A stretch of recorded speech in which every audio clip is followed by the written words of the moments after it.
This video is part 2 of a series of videos that I'm doing in response to the official Daystar audio recordings. They are video responses as I re-listen to portions of the audios that were released by Julie Roys. The reason I'm doing them is to offer perspective on how patterns of manipulation play out and dynamics that are ultimately a form of coercive control and become destructive and damaging for other people. If you haven't seen the other videos, I encourage you to watch the introductory video and part 1. This is part 2. We're picking up at minute 36 and 45 seconds. Just prior to this, I re-listened to the few minutes before this minute mark here at 36:45, and I forgot to note that in those few minutes, Joni mentions that she heard from the Lord things about Doug. And this is something that we hear throughout several of these different videos, and it's a common thing that we hear throughout many situations where there is coercive control playing out, where there are power dynamics that are playing out. It is common to hear someone say, I heard from the Lord, or the Lord told me to XYZ, using their hearing from God as a anchor or as a sign that they are right and as something that everybody else should believe is right. Because now we have kind of passed the buck on who is responsible for making a decision and made it about God being responsible because God is the one who gave the command or told them to do something or showed them something in a vision. Where it gets tricky is that we can hear from the Holy Spirit. I fully believe that. I believe that the Spirit has revealed many things to me over the years. And I've also had people ask me, how do you know if it's from God? How do you know if you're really hearing from the Spirit? The tricky thing is that there are parts of our humanness that get mixed in. So maybe what we need to do is just listen the best that we can, respond the best way we know how, and ask God to continue to guide our steps, to shape our movement forward, so that if we're going in a trajectory that is not of God, that does not align with His will and His character, that God would help us know that we would be responsive enough in our spirits to sense that, to connect with God, and to receive what He's saying and adjust.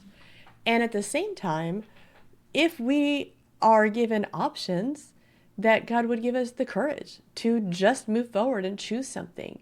And if we make a decision that doesn't have the best outcome, or we realize that maybe we didn't quite hear God correctly, or we misinterpreted what we were hearing from God.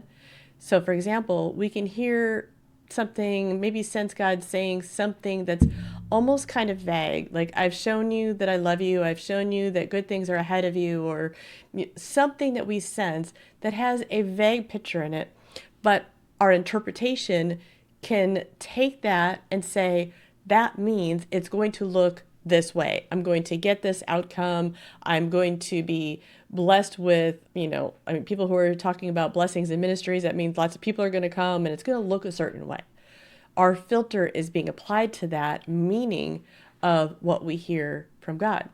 So it does get tricky, but I believe that we can continue to learn, to hear and to receive from God, and that we need to, so that we can know how God is speaking to us individually in areas of our lives where He wants to reveal maybe changes that would be helpful for us, changes that help us connect to other people and to Him, and also hear from Him so that we can receive comfort as well as guidance and correction where needed. When I hear these faith leaders, particularly people that are in this authoritative position, saying, the Lord showed me, and this is what that means, basically. So they're saying, because I heard from God, you need to follow XYZ, because not only did I hear from God, but this is what it means, this is what it looks like. I am the final arbiter of what I heard from God. Now, you can't contradict that they heard from God because only God knows their heart, whether or not this God was trying to speak to them or not. You don't have any idea what God actually said, if God was speaking to them. And they've basically put the onus on you to have to understand their perspective and follow it in a dynamic like this, where someone is saying, I heard from the Lord, and if you don't do it, now you're disobeying. So again, we get to, you just need to submit and obey. The other thing about how this plays out with how the Lord spoke to me, this presentation that we're hearing, is that the Lord spoke to me that he's supposed to be a co-host, and then this explanation of, because he's good at he's studied theology, he's a godly man, and it's like this litany of credentialing to try to prop up that this is the right decision. These are the reasons that he needs to be co-host. Now, I can't say that God didn't say those things. That's not my job. That's not my role.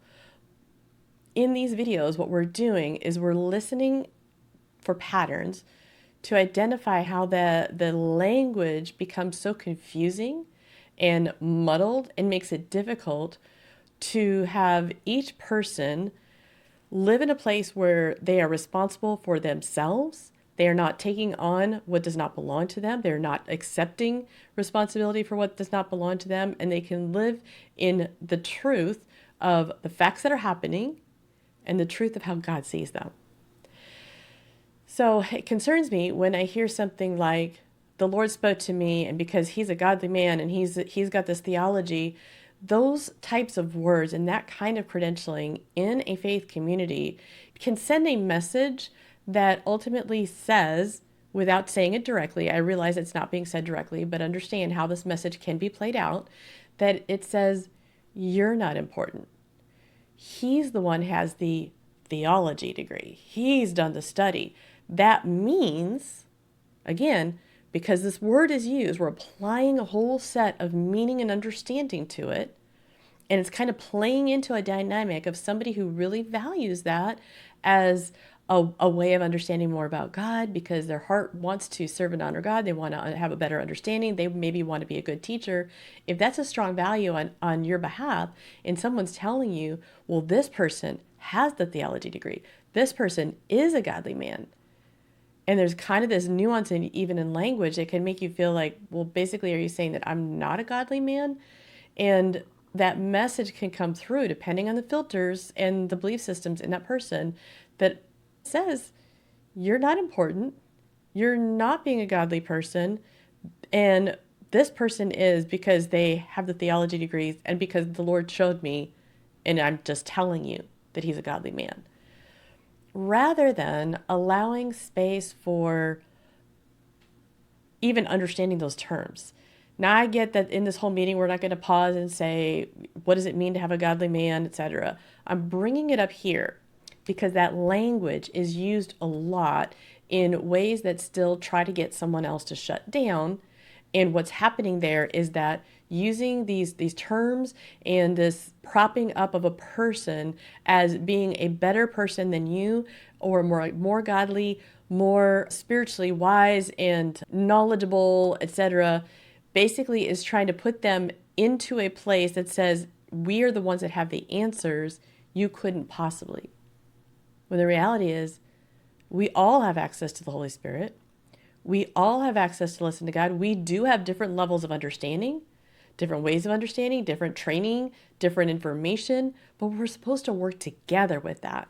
And so I think I'm getting a little sidetracked here, but I hope it's helpful just to start to consider how that language is just little words that can kind of put their hooks into a place in your own heart and mind when you value something good of God. Again, I mentioned that Tabby Westbrook says spiritual abuse is using your good and right devotion to God against you. And that's kind of what I'm hearing here is, if you have a good and right devotion to honor the study of theology and to be a godly person, to be one whom is following after God's own heart, that's something good within you. And in manipulative patterns, harm can happen when someone is using that essentially against you to now put you down and keep you one down while they stay one over you. Let's go back into the audio and dive a little bit more into this full audio of the Daystar meeting with Jonathan and Suzy Lamb and Joni Lamb and Jimmy Evans. Okay, I have one more thing to say actually about the information about the audio that's playing out before 36 and 45. We're in the 36-minute mark, and Jimmy is still talking about not being a good follower and telling Jonathan that ultimately he's a terrible follower, is the words he uses, which I spoke about in the end of the last video, but I want to highlight something else. When you are a good Christian, you're trying to do good things. Like you want to do good. Your heart's desire is to do godly, good things. You want to do things a good way. And one of the things that really trips us up, that keeps us exhausted, that keeps us stuck, that keeps us from living free and fully alive in Christ, is trying to get it all right and do all the right things instead of allowing the right things to be an overflow and a way of being that comes out of our connection to God and his best in our life. I realize that probably sounds a little bit vague. I'm hopeful that some of these examples will start to play that out a little bit more for you. But in the case of following, and you're a terrible follower, the focus is on a behavior, and the behavior has an expectation. And the expectation in this scenario is that the way that you follow, and he's likening it to like Jesus following God, which is actually not the same thing as what's happening here. But Jonathan is being told that he's a terrible follower. And so the follower has this expectation that it looks a certain way, and the way that it looks, according to the whole context of this video, is you just do what you're told to do by Joni. You just be ready to submit and obey, to do everything that you're asked to do or told to do, without question, without difficulty, as the term that Jimmy had used, but you just need to do it. Wow. If we look at the way that Jesus followed, he followed the will of the Father. He was connected so closely to the heart of God that he honored God. Jesus following God is not the same as any one of us following a human on earth to the nth degree just because we're told to do it. Ultimately, you are responsible individually. Each of us is responsible individually to God.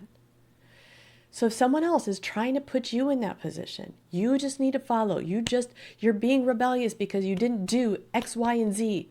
The thing I said you're supposed to do, the way I said you're supposed to do it. Let's not just assume that that's a bad thing or that it's a dishonoring and ungodly thing. It could be that by speaking up, and I believe as Jonathan and Suzy spoke up in several scenarios that we've seen, that by speaking up, going against what someone else is telling you, you might actually be following God.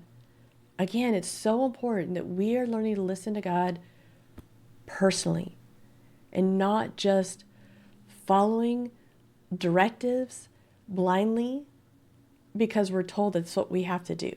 When you're a little kid, you're told what to do, you're given those guidelines because someone else is seeing more than you. You are designed to develop, designed to grow up and mature into adulthood, to be a person who's responsible for their own life, who takes ownership for their decisions, whether they're right or wrong, good or bad. You are responsible. You are responsible before God, not somebody else. Okay, we haven't even gotten into the next several minutes of this audio. Let me try to go ahead. All right, so we're right at that 36:45 mark, and Jimmy has said that the only way that you can build a ministry is to have people that trust you, people that you know are going to have your back. And it seems to me like a lot of things are getting conflated here. So, one, there's an assumption that they're being trustworthy and that Jonathan and Suzy's actions are not showing trust. And there's an assumption that the only way that your ministry could succeed is if he's saying if other people have your back. But the way that I'm hearing it is more about if you know that other people are going to cover for you, to prop you up, to keep other people from addressing you with truth. If it's in any way something that feels critical or is counter to the will of the leadership. And when Jonathan says, I've been extremely loyal, and Joni responds with, you have been until you disagreed with me. Is loyalty equal to agreement in all things? That's not the way I understand loyalty. In the next couple of minutes, we hear Joni talking a lot about how she trusts Jonathan with her finances and like proving how much she trusts, proving a lot of good things that she's like portraying about herself, and that the enemy has it out for their family, basically. And one reason I want to bring this part up is because even though it's not really highlighted and focused in this particular conversation, it's something that does play out in a lot of scenarios. So maybe this is something that you relate to, where the people in leadership will say, well, the enemy's just against this ministry. Or somebody who is protecting the ministry will say, the enemy's just against us. And so that, again, is misusing God and principles of God to try to get your eyes off of the things that they're doing that aren't trustworthy, that aren't healthy, that maybe need redirection, maybe need change. There may need to be repentance and amends. I think repentance is like a changing of the turning away from what you're doing. But they're not, nobody's allowed to say anything, and nobody's allowed to contradict anything. And now we're again talking about all these good things as a detraction. I believe that comes across as a detraction from seeing what is the actual concern, from addressing what is the actual concern that has been brought up here.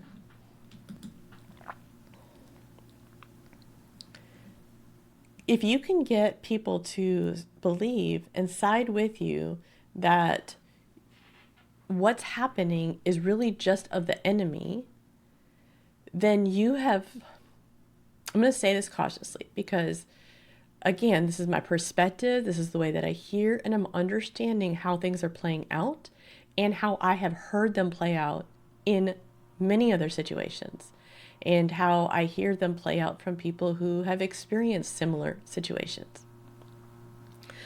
But if you can say, well, the enemy is just against me, and you can get other people to believe you, then you have successfully deceived them. Deceive them that you are good and right, and try to get them to using their good again, because of course they don't want the enemy to win. We don't want the enemy to have a foothold, to have an entry into our lives, to be deceiving us in any way. But the angel of light, Scripture says he comes as an angel of light. That deception can be so subtle, and it can seem like something good. And when somebody uses God, the character of God, principles of God, and uses them in a way that keeps you from being connected to God, being connected to your own experience, that helps you know whether or not you're being harmed or you're being distracted or detracted from something that God has for you, it just is, it breaks my heart. And I've seen it happen so many times. It stinks. If that's happened to you, I grieve with you.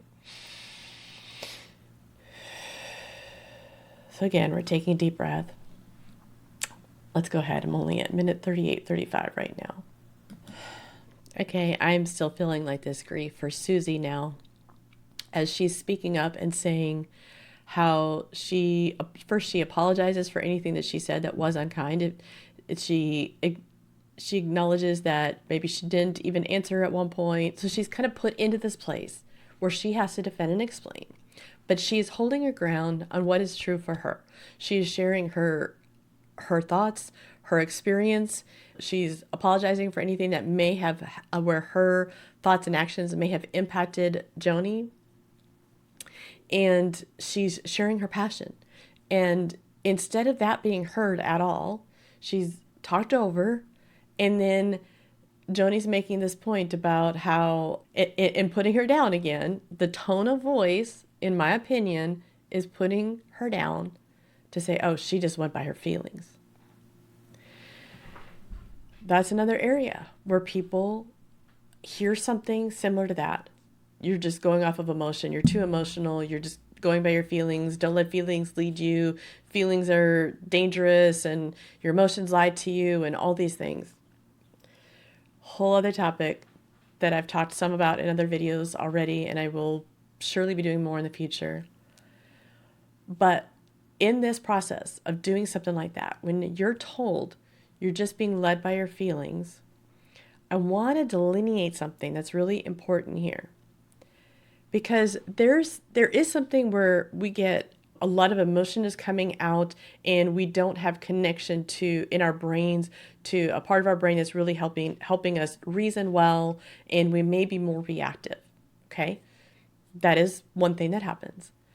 But what I often see happen in these scenarios where we're told things like you're just being led by your feelings and it's put down.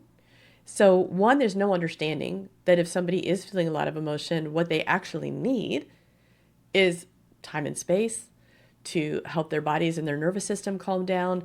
If they are highly emotional, they have different needs. So we're not attending to any of the needs.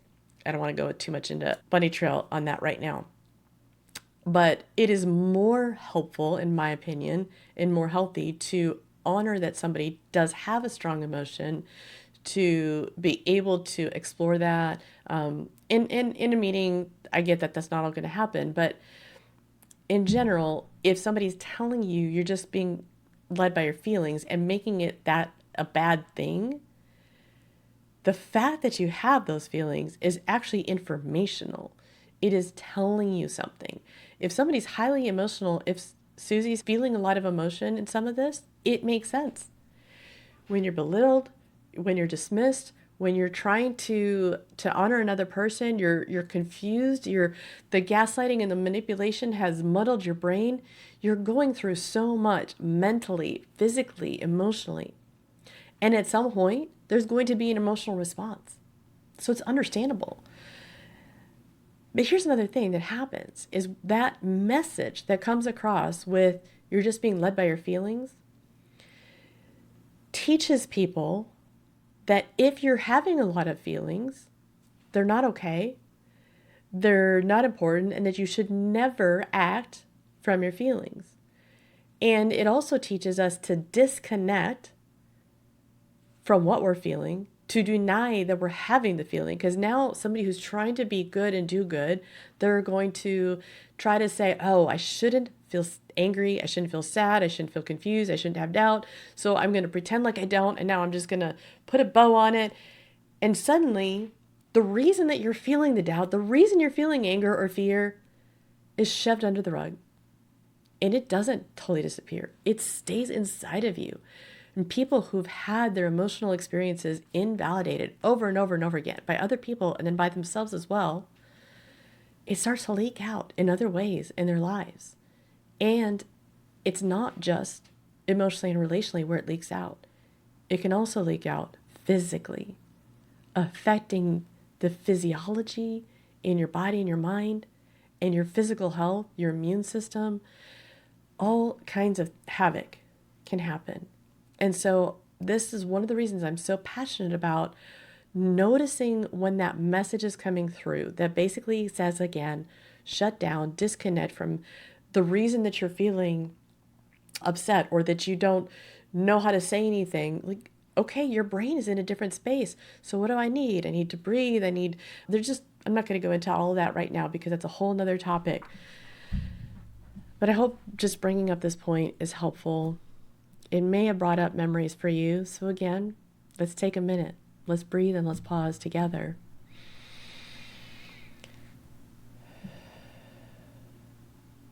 I pray in this moment that if you're breathing with me, that you also receive any message, any comfort that God has for you, either directly from the Holy Spirit to you, through me talking to you, or through others who love you and are with you.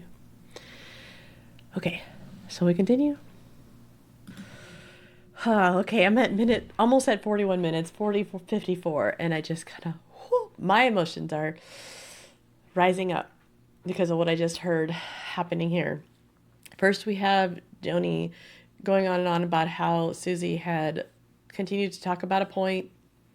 I'm not going to say anything else about it because I don't know exactly what she's talking about. I have guesses on what she's talking about there, but because it's a guess, I'm not going to say anything else.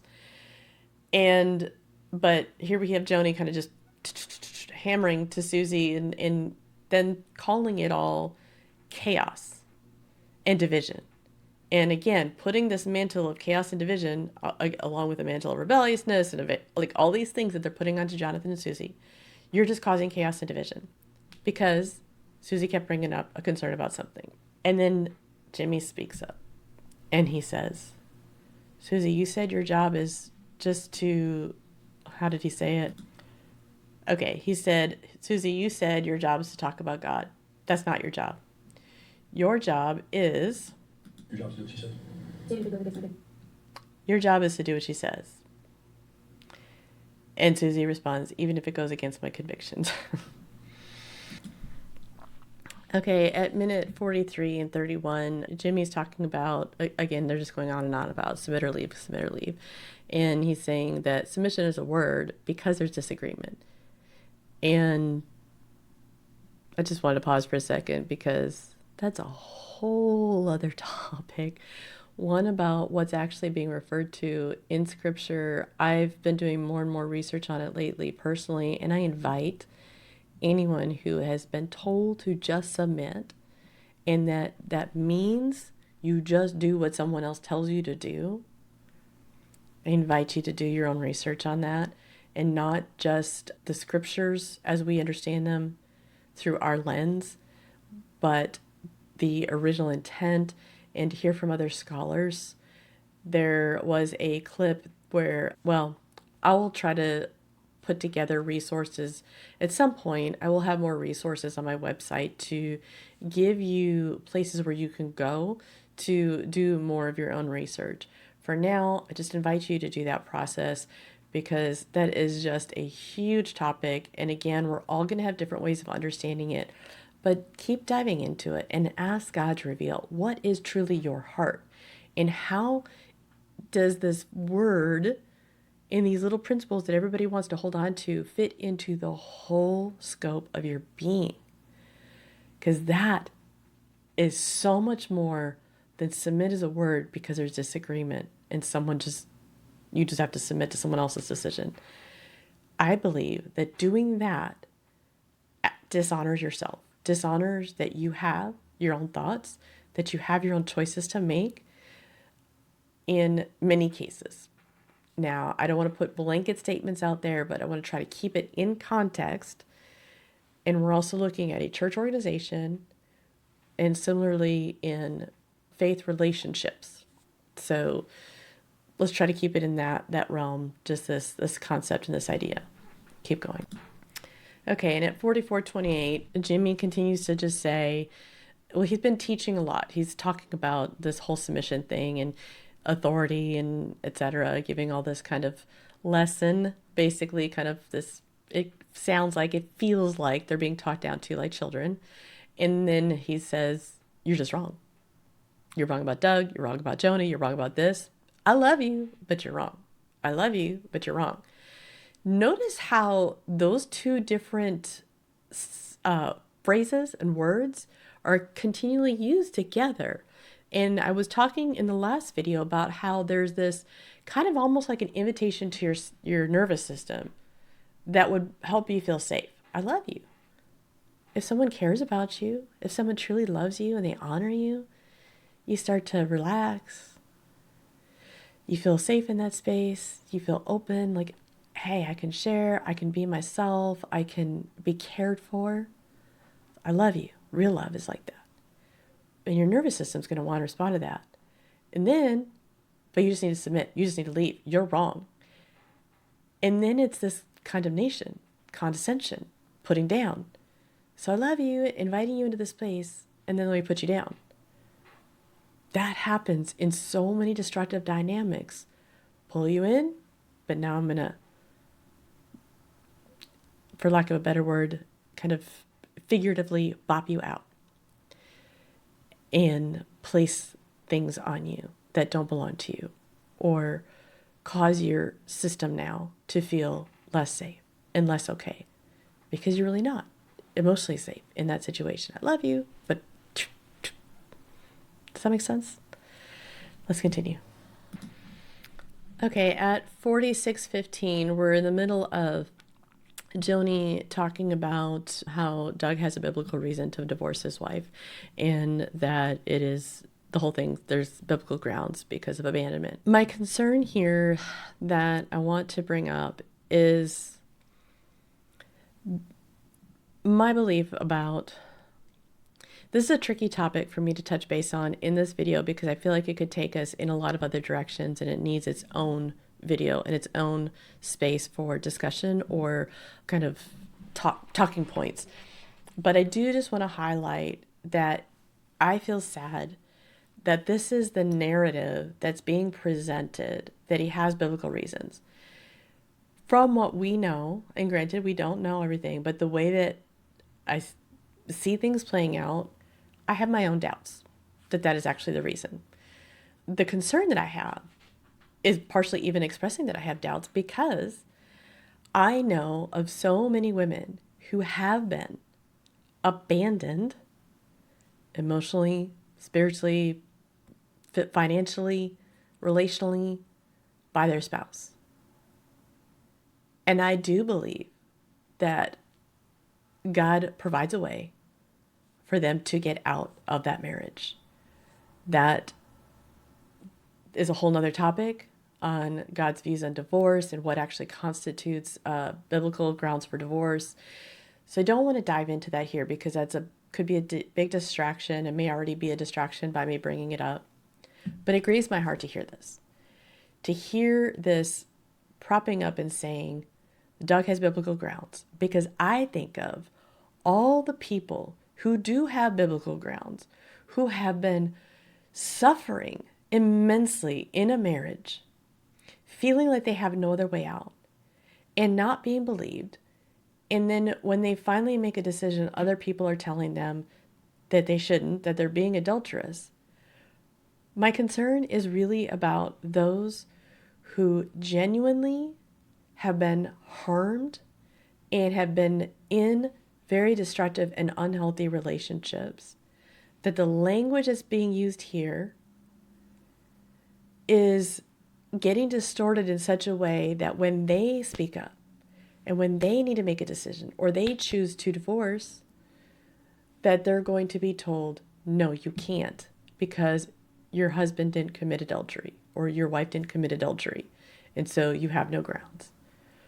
That is a whole nother discussion and topic, but I hear and think of people, I think of the people who are hurting in silence, especially as everybody's touting here that Doug is good and right in his decision to leave his wife Lisa because he was abandoned.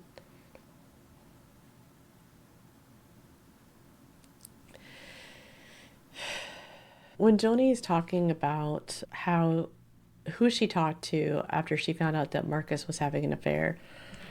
Now, I'm still new to Daystar and new to just these stories of what happened in the past. But what I understand is that Marcus had a very long affair, several years. I want to say 8, but I'm not positive on the exact number.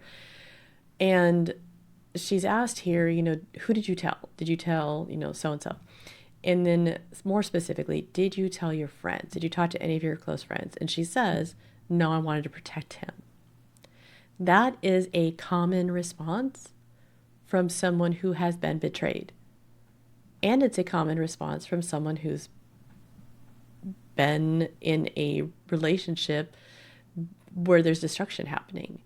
And so that's not a good thing that I didn't tell anyone because I wanted to protect him. Then she says that Doug's answer is same. Like, I didn't tell anyone that he was going through all this. So it just feels very muddy on the dynamics there. And I want to say some of my guesses, but I'm not going to put it on video. But I just have a gut check about the things that we're hearing about how Doug is portraying his marriage. That's all I'm going to say about that. Okay, just after minute 49, Joni's talking about how her mom prays for her every day and how she says, I've watched you make right decisions every day of your life. How dare they question you now? Can you hear that? Like, how dare someone else have a concern or bring up a question? Because the presumption in that narrative is that Joni always makes the right decision, that she is always right. And she's talking about having the highest level of accountability because of a reverential fear of God. But she's positioning it in a way that again says, I am not to be touched because I am the one in power. I am the one who gets it all right. You could not possibly get it right. And because you have a different opinion than me or you disagree with me, now you're such a bad person, and how dare you have a different opinion? Oh, I feel like I need to pause again because I just know that so many people, I know so many women who have suffered silently in this area as well because someone was telling them, how dare you anything, when they were mustering up so much courage inside of them to speak up, to address harm, to bring darkness into light areas so that God could bring restoration or God could bring healing or that they could even have their own clarity about what's happening. And they start to bring up a concern because we're equal people in the eyes of God. We have equal value, or because someone's getting harmed and they're speaking up for justice. And then someone in a faith community leadership position is saying, how dare you speak to me like that? I'm the one in charge.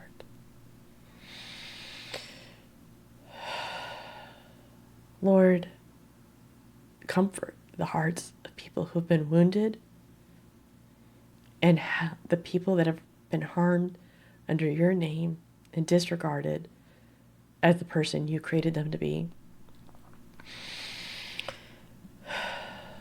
Let's continue. At minute 52:24, there's just a lot of things that are getting kind of muddled together as far as I'm hearing it. When they keep talking about, you have to support, Joni's saying, you have to support this marriage. You have to support this marriage. And then Jimmy's saying, well, you have to support it at Daystar. On your own, you don't have to support it. But he starts to talk about what that looks like and how they have to support it when they're there. Jimmy's saying, you can't import that into the ministry. You can't import the fact that you disagree with the marriage and import it into the ministry. So again, it's going to what I talked about in the first video, how they're saying that they're trying to push a narrative about how they don't agree, and that they're basically constantly using language and kind of making it sound like Jonathan and Suzy are trying to get on stage and voice their opinion about the marriage and make an issue about it on stage. Nothing else that we've heard indicates that that is the case. What they're talking about is their choice to not read something that promotes the marriage. So it's a very muddled place again. Okay, so at 52:45, Jimmy's saying, well, it doesn't matter. You're in disagreement. You're in disagreement about Doug being her husband.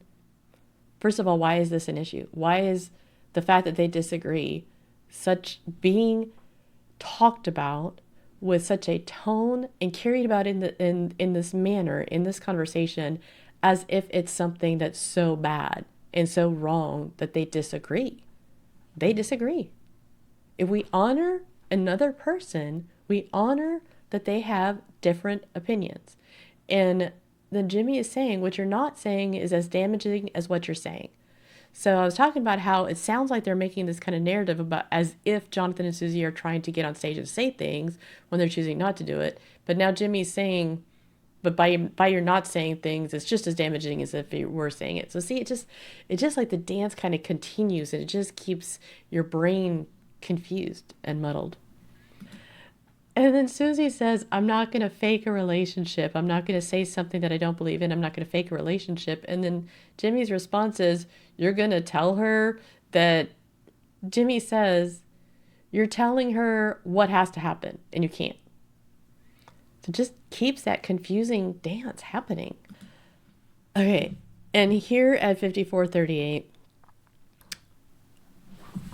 we're hearing the responsibility pass back and forth, or an attempt to put it back onto Suzy, basically. So Jimmy says, well, I respect you if you leave, but I don't respect you if you don't. It's a lot more language of basically kind of making them to make a decision to either do what they're told or for them to decide that they need to leave, which means that then Joni is not put in a position where she has to admit that she's fired, or Joni does not have to be in a position to tell them to leave. It can actually, and I'm not saying this is exactly what happened, but this is something that could happen. By doing something like that, it's trying to put responsibility for somebody to walk away. And then it's easier later to say, well, they walked away. They could have just done this, but they chose to leave. And it can prop up another false narrative that makes it seem like one person is good and the other person is bad. Do you see how that can play out there? And they keep pushing this and saying, well, I'll respect you if you leave, things like that. And Suzy had already said before this that she did not feel that God had told her to leave. We're hearing somebody who keeps talking about her convictions and having to stand on her convictions. Whether you agree with her convictions or not, they're her convictions. And what I'm hearing in the language is, this is my conviction. This is what I believe I can do and I will do and I won't do. And I don't believe, it's what we're hearing her say, like she doesn't believe that God has told her to leave. But if she gets fired, she will have to leave. And by doing that, she's standing on her convictions. Again, my interpretation, she's standing on her convictions and she's allowing Joni to make her own decision and to be the deciding factor. Because Suzy still wants to serve God and to serve in the ministry at this point. And so does Jonathan. But they're trying to put responsibility on them for them being the one to say that they're leaving because they don't agree and they won't submit. So it carries on, and Joni's saying either you do it or you don't. And Suzy's like, yeah, that's right. If I don't, it's my conviction. I choose not to read a view or comment. That's something I feel convicted about. And then Joni kind of keeps going on, and she just says, well, you don't have a right. You don't have a right to agree or to disagree with a view or comment.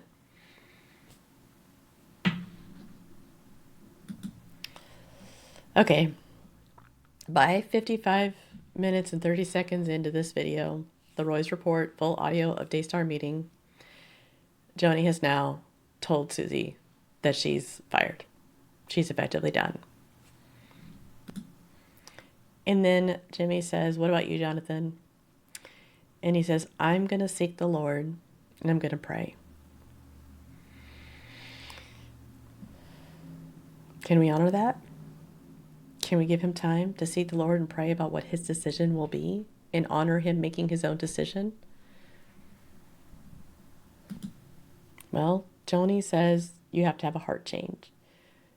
Message in those words that I hear is you have to agree with me. You have to not just seek the Lord. You have to not pray. You just have to do what I say you need to do, or you're going to leave. I'm a little perturbed, annoyed that Jimmy is saying that Jonathan's just spiritualizing everything because he won't make the decision right now. There are so many times that we do hyper spiritualize things. That is a topic that I tackle, that I talk about in different videos, and particularly in the new series, Say What? On Christian phrases that keep you stuck, hidden, or hurting. And it's because we do bypass our own experiences and use spiritual language to bypass connection to ourselves and to disconnect from the reality of our experiences, and that keeps us disconnected from God. What I hear in this exchange is a genuine, I want to take time to pray about it, versus what I do hear in some situations, which is someone kind of deferring to God because they maybe what's happening inside of them at that moment is they're just afraid of making a decision and being firm on their decision, or they want it to be easier to say no later when they're out of that dynamic. And so maybe part of what they need is really, some personal growth and inner strength to be able to speak up when they need to speak up, etc. There are times, basically is what I'm saying, that there are times when we may say things like, I just need to pray about it, rather than connecting to the reality of what we're already noticing for ourselves and just being honest with that and vocalizing those words and using clearer communication. That's not what I'm hearing play out in this part of the video, personally. It's just carrying on and on and on and on and on. You just have to make a decision. The burden's on you. Don't even allow any of the burden to be on Joni, because you're not allowed to think about this. You're not allowed to have time to pray. You have to do what we say. And at a minute, 1 hour and 1 minute and 10 seconds, when Jonathan is pleading, like, can you just give me 24 hours? Can you not give me that? Give me some time. No. They're just told that they can't. But he's saying, I have this disagreement. I've done the things that you ask of me. I am willing to do the things that you ask in many areas, but this is an area that I don't feel okay about. It doesn't sit right in my spirit. And in essence, he, again, just told he's wrong because everyone else disagrees with him. Everyone's on their side. And so it's also kind of putting this one-up positioning again. Everyone's on our side. We're all right. And you're just wrong. So now submit or leave. Okay, now I need to pause again at 1 hour and 2 minutes and 45 seconds because Jimmy's going on and on about how he pressed God or Doug, and he knows because he's a marriage guy, not a divorce guy. He's a marriage guy, and he pushed Doug, and he basically is again propping up that the decision is right, that the marriage is good and right. And it's interesting because here he says how Doug is just this godly man, godly and righteous, and that he takes time to listen to the Lord after they're just telling Jonathan that he can't listen to the Lord, that he can't be even allowed to do something now that they're calling godly, which is listening to the Lord. And then Jimmy's talking about how you treat me like I'm the same as you. First of all, that comment, just there's a lot of thoughts I have in the back of my mind about that. But then he says, or less than you. It's just interesting to me because it feels like this power dynamic of you can't talk to me this way. You can't have a disagreement because I am above you. I'm not the same as you and I'm not below you. And it sounds like maybe feeling threatened because he's saying that Jonathan says, you think that Doug's pulled the wool over my eyes. And somehow that makes him less than Jonathan because he could have the wool pulled over his eyes. Let me tell you what, there are a lot of people who are similarly valued in the kingdom who have had the wool pulled over their eyes, because we can be deceived. And people who are manipulative are really good at being manipulative. There are myths around domestic violence, coercive control in marriage relationships and dating relationships, where people think, oh, it couldn't happen to me. I'm too smart. I'm too educated. I'm too whatever. But it does, because manipulators are good at what they do. They're good at manipulating. And it's just interesting to me that he's like, well, you're treating me like I'm the same as you. I don't even really get that comment, or that I'm less than you. And then Jimmy carries on with probably why he feels like he's being treated as the same or less than, because he has so many years of marriage experience and basically positioning, I know, I have this right. Again, we're going with that same narrative that is being presented throughout this whole meeting. And then also this narrative being put on Jonathan of how disrespectful he is. And Jonathan's patiently listening and listening as Jimmy's going on and on. And then he speaks up and he says, well, I am being respectful because I'm sitting here listening to you. And, Jimmy basically says, no, because you're dismissing everything that I say. Because you disagree with someone, you can still listen to what they're saying. I'm hearing someone who disagrees, who is giving him space to talk, but still has that disagreement position, their different opinion. It's not the same thing as trying to shut someone down, dismiss that it doesn't matter, which is actually what Jimmy's doing. No. It's not what you think. It's this. Anytime Jonathan or Suzy try to say something, no, that doesn't even matter. He even said, that doesn't matter. To me, that's dismissal. That's disrespectful. And then Joni says again, and she's been saying this, you've made your opinion an idol. Okay, so we have somebody who has a different opinion, is trying to express it and saying, I'm not going to do certain things that go against my conscience. And the other person, so that's Jonathan over here, I'm not going to do something that goes against my conscience. But then someone else saying, you have to submit, you have to do, because I'm right, I'm good, I've got this all figured out. But Jonathan's opinion's an idol because he has an opinion and he's trying to not be bulldozed over with someone else's opinion. And not just someone else's opinion, but demands and expectations of what he's supposed to do. Next things that are happening is a lot of word salad of being a watchman, or whether or not it's even right to have watchmen. Like, there's just all these different words are kind of being tossed around, called word salad. And then again, Jonathan's trying to speak, and every time he tries to respond, he's talked over. And then he says, can I have a minute? Can I respond? She said something, I want to respond to it. Can I respond to it? He's like, no, I don't understand why you're so stubborn. And it's just continuing the narrative and putting that person down, less than, in the whole way it's being presented, the language that's being used, and ultimately the messages and the meaning that's coming across through the words, the tone of voice, etc. Okay, then we're getting into, I'm at an hour and 7 minutes in, and we get into where more of just putting them down. They're saying, well, you're trying to teach us, when they're responding with their conviction, what they believe about certain things, and they're hardly getting any words out.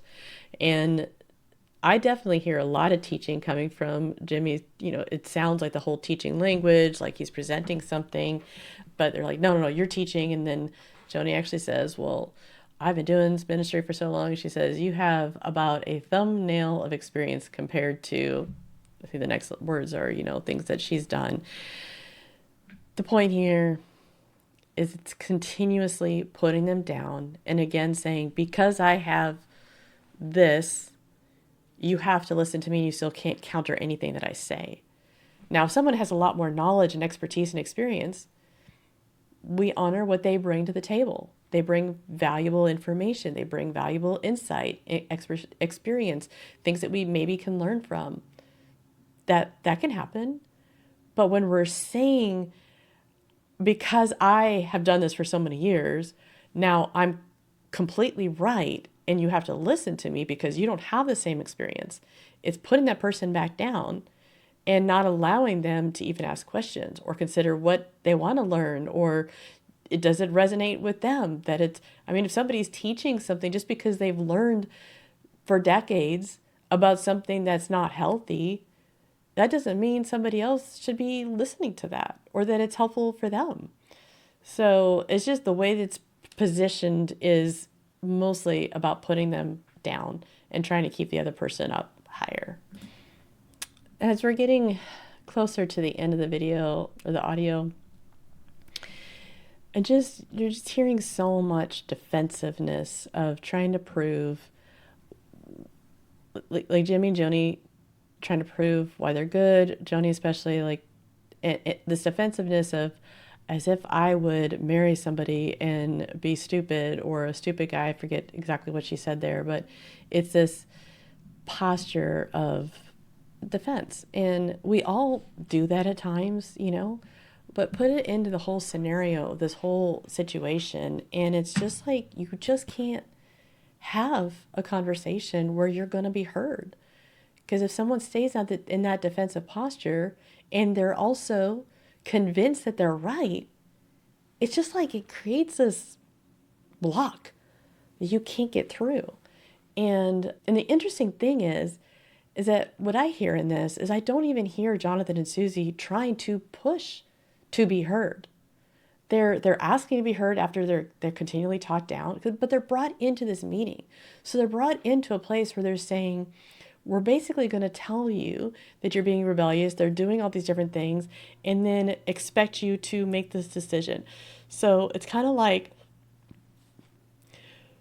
bringing a child in, sit down. I'm going to talk down to you. I'm going to tell you what you did wrong. I'm going to tell you what you need to do. And if you don't, you're going to be even in more trouble. And that's the whole presentation of this. And then she makes the comment to Suzy about how she has Jonathan by the, you know what?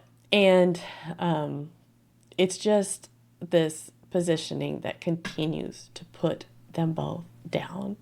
And I'm feeling it right now. I am feeling grieved for their experience and like amazed at how much clarity they had in this conversation, amazed at how much they were able to even regulate emotions in this whole audio, to regulate themselves, to be able to respond in ways that kept them clear with their values, kept them calm, kept them confident in who they are, and that they would not be deterred by all the messages they're receiving, the expectations, the demands, the spinning, the different languages being used against them.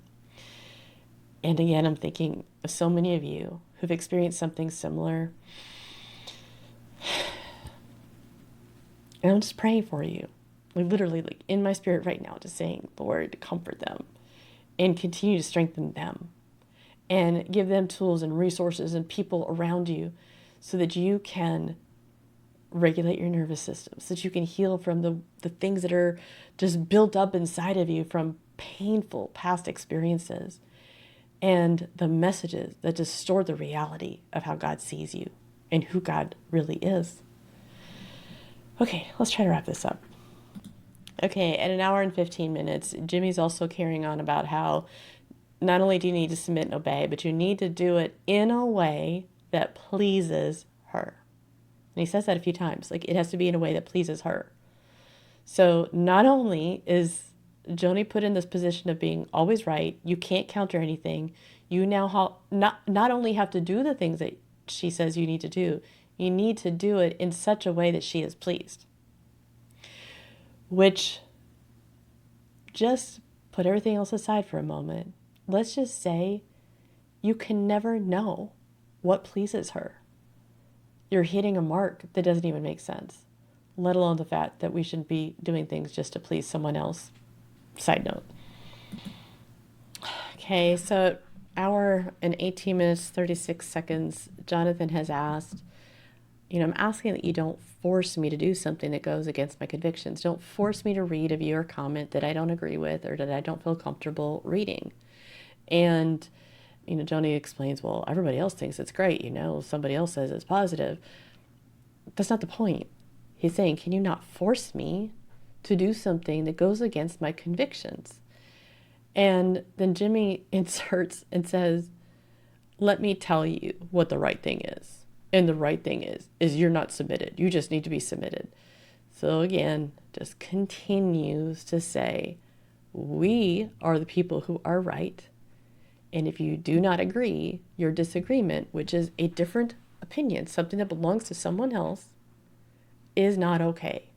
The whole space for you as a person who is unique, who has your own thoughts, choices, decisions, gifts, etc., is not allowed in this environment because you have to do everything the way one other person says. If we look at Scripture and we look at the way that God talks about the body of Christ working together, if this is supposed to be a place where we are responding to the Spirit of God and letting God work through us to other people, then why isn't there room for different people's opinions and voices and giftings? There's this perspective that one person has to be the only person who has an opinion and everyone else's has to line up with theirs. That is a very dangerous position, dangerous supposition. I'm not even sure what the right word is there. I'm going to try to wrap this up and then provide a summary. One thing that's interesting towards the end of this video is when Jonathan is actually trying to check where Joni's heart is on a certain matter around the marriage of Doug, what would her response be if she felt like God was saying, the marriage is wrong. Jimmy just goes on and on and on, saying, you're just trying to put it on her. And what they're doing is they're constantly putting stuff on Jonathan and Suzy. So when Jonathan asks a question, then now he's being told again that he has more being put on him again. But he's being told that he's the one putting something onto her. So this power dynamic, this responsibility continues where if Joni's the one that's in the right and Jimmy's the one that's in the right, then they carry the decision making. They're the ones that know everything, and the responsibility to fix things, the responsibility to do anything different is all on the other person. And because they don't, now they're also carrying the weight of all the words that they're using, the narrative that they're framing with their rebellion, etc.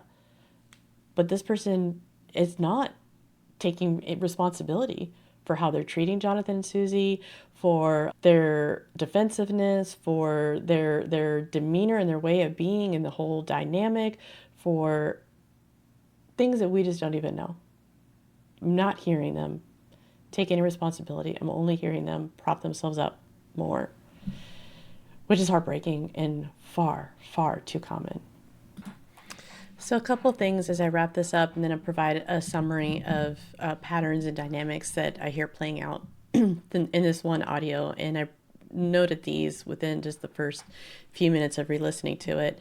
But at the end of the video, I'm just struck by how much Jonathan is backed into a corner over and over again. And it's like he has to go against his own convictions in order to appease his mom or to not. I don't know what his framework is, but I know that for people in similar types of situations, what it could be is there could be concern like I'm going to lose relationship, or if I say this, then like I'm just not ready to say I can't do that. But if I say that I'm not submitted, it kind of goes against so much inside of me where I want to submit and honor my parents. I want to submit and honor authority. Like all the belief systems that are already part of what's inside of you are being challenged in a moment. And so I don't know that that's what's happening, but that's kind of what I felt when I was hearing him kind of wrestling for words and what do I say? And can you just give me some time? And, but I am submitted to you and I respect you. And if you've been like Suzy even talked about for herself, like she recognizes that she wants to just submit and obey and honor. The thing is that if when that's been kind of the narrative that you've lived under, you can also be put in positions, you can be told to do things or expected to do things that you shouldn't do or don't need to do, or you need to make your own decision on. But it's difficult to start shifting that inside yourself. That's part of my own experience, just very, very early on as a child, crying out to God, involved in a private school growing up. But just this whole premise of trust and obey, good songs, good things that I was taught. But I also took it to a place that kept me boxed in and trapped, that I just had to honor and obey all authority. My voice didn't matter. And so that kept me from fully becoming an adult, a mature adult, in the person that God designed me to be. And so the freedom that I've experienced over the last decade plus or whatever, since after the ranch, when I really started pursuing this healing journey for myself, is just immense. And I know I'm not alone, and I have a feeling other people have experienced that. So I want to just bring that into the room. So let me go ahead and wrap things up with, I'm going to run over to my notes, summary thoughts. So in this whole video audio thing, there's a system at play, a system that Jonathan has probably grown up with. Now, I'm going to be making some guesses, and I want to be careful of that because I don't know. I just know guesses based off of what is common for several people. So it may or may not apply in this case. But generally, spiritual manipulation like this just doesn't happen overnight. Could it? I suppose spiritual whatever could have an influence, but I don't think that it typically happens overnight. So it brings to mind for me the possibility that there's been more going on for a long time that's maybe been more subtle and difficult to identify. Jonathan and Suzy have been part of a system, even just at least at Daystar, that have included cover-ups, unhealthy teachings that use God to get from God, cover-ups around the affair. I mean, we heard Joni say, I wanted to protect him. Cover-ups around what happened with their child. And that's a system at play. So that is more than even just standing strong in your convictions to one or two people. But there's a lot of other people around who could turn against you. And that's something important to consider. And systems like that have things in place that kind of keep it going, keep darkness hidden, and cover things up in order to project a certain image or narrative. Speaking of narrative, that's another thing that we see happen throughout this, is a consistent framing or reframing narrative to suit the needs and the desires of Jimmy and Joni. Constantly saying that Jonathan and Suzy are the problem. They're not even allowed to say what they're concerned about, calling them rebellious and calling rebelliousness a sin of witchcraft. Their lack of trust, that they just are lacking in trust, even though they're untrustworthy actions, that they're being divisive and disrespectful, a house divided, chaos, all the words that they use. They're framing a narrative and they're not budging from it at all. It sounds like a narrative they have decided is the case, and because they're right, that is what they're going to continue to say, even when actions counter the narrative. Even when someone asks for questions or clarity, like when things that just don't compete with the narrative, you can't compete with the narrative. There's a consistent power over dynamic that's playing out. It consistently puts Jonathan and Suzy in a place where the only thing they really can do is defend themselves. And if they are defensive, in many cases, when someone is put in that position where the only thing they really can do is defend because they're being accused of faulty things, then there's more ammo to prove their point, because maybe you're just explaining away your reasoning, or now because you've brought it up now, and then the narrative goes on about how you're the one that's pushing, you're the one that's doing something that's bad.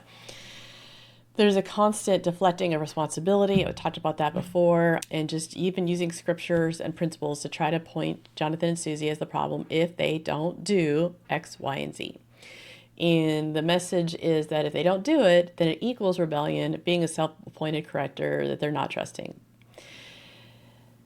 So I put a note here. Someone who wants to trust God fully, who wants to honor God, who wants to live humbly, receives messages like this and takes responsibility.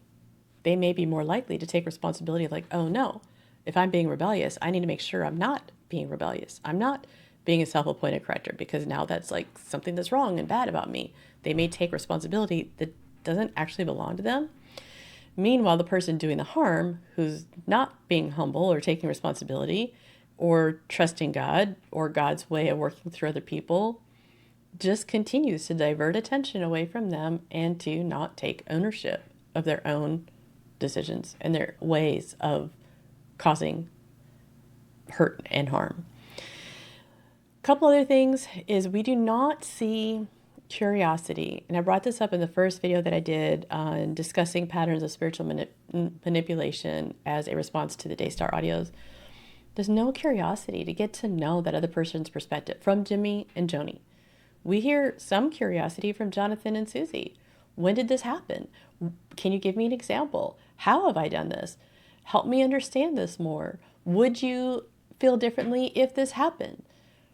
We don't hear any curiosity, no seeking to understand Jonathan and Suzy at all. It's all power over. There's no consideration for their differences, no curiosity. It's consistently critical, condemning, condescending language and positioning. I definitely need to take a break before I go into the other audios, if I even do. But I hope that by hearing this perspective and just my perspective and thoughts as I'm going through what's happening and what I'm noticing, I hope it's helpful for you. And especially if you've been a victim of situations like this, I hope that maybe you feel validated, that you're not crazy. And I pray for your courage to speak up, to rise up where you need to, and that you will get others around you who will support you in speaking up against darkness, against the deception and the manipulation that harms God's people and keeps them disconnected from His heart for them. That is my prayer. And if you want to go further personally, I invite you to consider some of my offerings. Unleash Heart and Soul Care Sheets helps you process life, process challenges, process difficult situations, decisions, thoughts, things that you're noticing, patterns in your own life, pains, etc. The real thoughts and feelings that you're experiencing with that, bring it before God and practice hearing from God for yourself and connecting to what God is saying for you. So that is a tool that I offer, and I also have a membership called Growing You, where we meet together and people have different experiences, and there's like training information, there's different video lessons, growth foundation lessons, all with the purpose of helping to help facilitate you leaning into a process of growth so that you can live as you were designed. You can experience life as God designed it for you. Last deep breath for this video. My hope and prayers are with you. Take care.